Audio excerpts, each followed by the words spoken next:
দুজন ভাই ছিল, একসাথে বড় হয়েছে, একই থালায় খেয়েছে, এক ছাদের নিচে স্বপ্ন দেখেছে।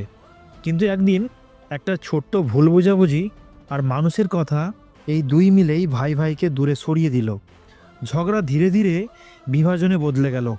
বছর কেটে গেল, কিন্তু অহংকার কাটলো না।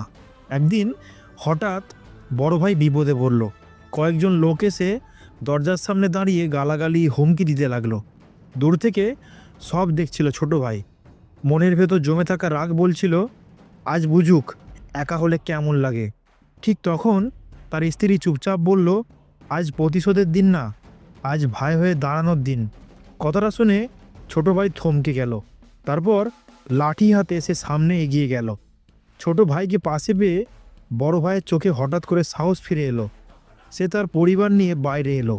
দু ভাই একসাথে দাঁড়াতেই দুশ্মনের গলা শুকিয়ে গেল। আর এক মুহূর্ত সেখানে দাঁড়াতে পারল না। লোকগুলো সেখান থেকে চলে গেল, কিন্তু রয়ে গেল সেই দুই ভাইয়ের ভেজা চোখ। বহু বছরের অভিমান একটা আলিঙ্গনে ভেঙে পড়ল।